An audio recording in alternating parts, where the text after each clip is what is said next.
Hello all, this is Barbara Mann from Your Empowered You, and welcome to our short video on creating and delivering meaningful performance reviews. And this short video is geared both towards individual contributors who are doing self-assessments and also for managers. So we're going to talk about in this short video of why it's important. We're going to talk about what should be included in the review, again, whether you are an individual contributor doing a self-assessment or you're a manager. We're going to talk about delivering the review. And then finally, for managers, we're going to talk about asking for feedback. It's a great time to ask for feedback. So let's chat a little bit about why performance reviews are so darn important. Well, this is our opportunity, whether you're an individual contributor or from a manager's perspective, to identify the strengths of the employee, or if you're an individual contributor, to toot your own darn horn, because you want to toot your own horn, right? It's also a great time to identify your opportunities. Also, if you're an individual contributor, you know probably what your opportunities are, so go ahead and document those with the idea of how you're going to improve upon them. So it's not a bad thing to include your opportunities on there. It creates the roadmap for success. So performance reviews should also definitely be including what are you going to accomplish in the next year and obtain those career goals and your career aspirations, things of that nature. And these things instill trust between your manager and the employee. They should be very open and honest, which we're going to talk about a little bit in this video as well. And then finally, for a manager, it's a great time to solicit feedback. Hopefully you're doing this throughout the year, but this is a perfect time to ask for honest feedback from your associates. So what are some of the items that you should be including in a performance review, whether you are an individual contributor doing a self-assessment or whether you're a manager preparing the review for your employees?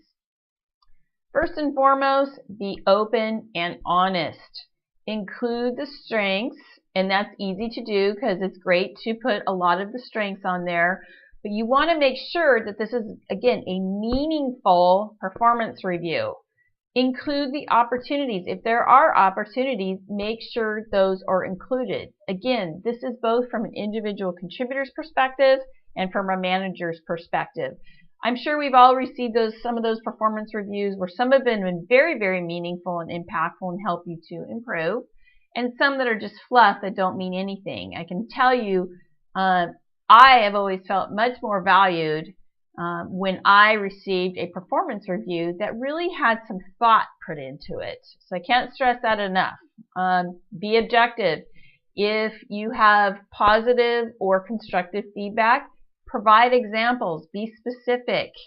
If you're an individual contributor, again, make sure that you're giving specifics on, say you're saying, I'm great at teamwork. What does that mean? Specifically, what does that mean?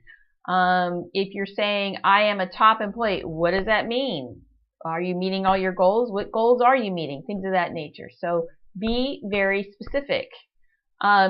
Document all of your accomplishments. You want to toot your own horn. You want to remember all of the things that you've been doing throughout the year.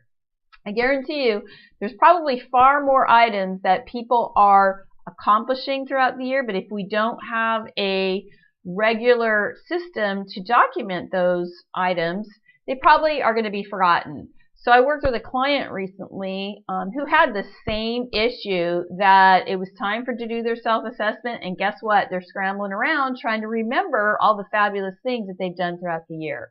So it's critical to have a system on documenting all of those accomplishments, what you're trying to remember in December that happened in January and February. So make sure you have that as well. Also, as a manager, you want to make sure that you're documenting all of the great things an employee is doing or the opportunities that they have. And then finally, it is imperative, no surprises on the performance review. Nobody likes a surprise and be sucker punched on a performance review. Really, what a performance review should be, people should know most likely what's going to be on that performance review before it's even written or delivered.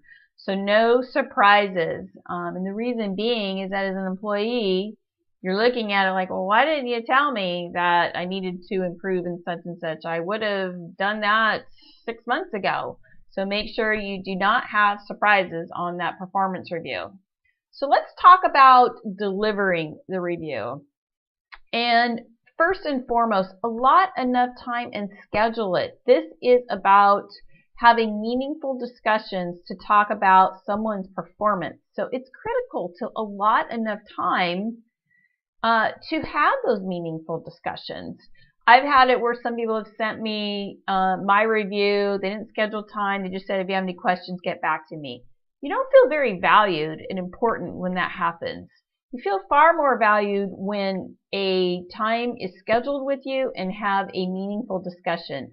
I always allotted at least an hour. So no matter how many direct reports I had, I always allotted an hour. It was important to have these discussions. So my recommendation is allot an hour of time and make sure it's scheduled. So what's scheduled gets done. Send the review before the discussion. I found this to be far more beneficial than just chatting about it when you're face to face or on a phone call with somebody.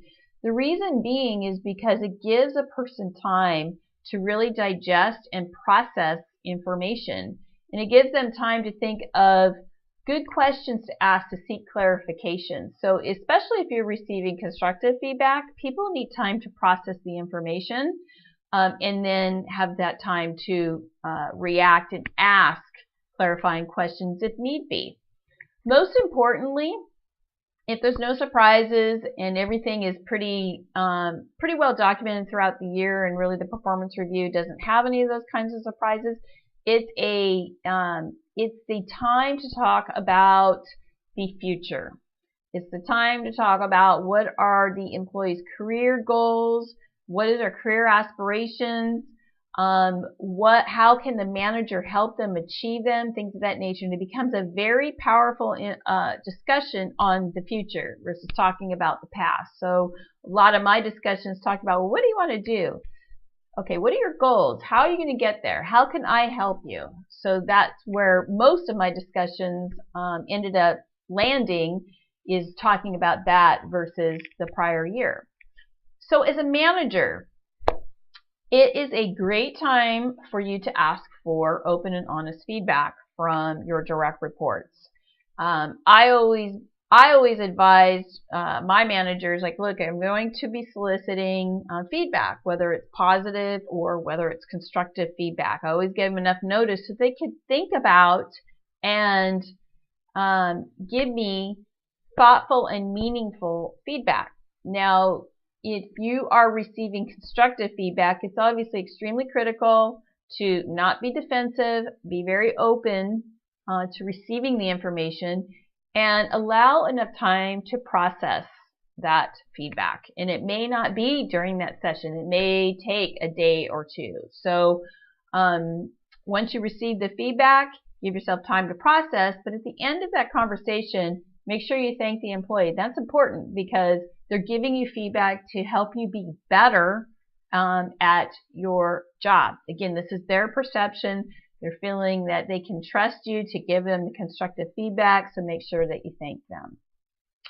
So I hope you've enjoyed our short video on delivering and creating meaningful performance reviews, again, for both individual contributors and for managers. If you would like to work with me on helping you with your performance reviews or creating a system on tracking your accomplishments, or to view additional resources, please visit my website at www.yourimpoweredyou.com. My phone number is 916-633-2555. And I thank you again for reviewing and watching my video. And I hope you have a very empowered day. Thank you.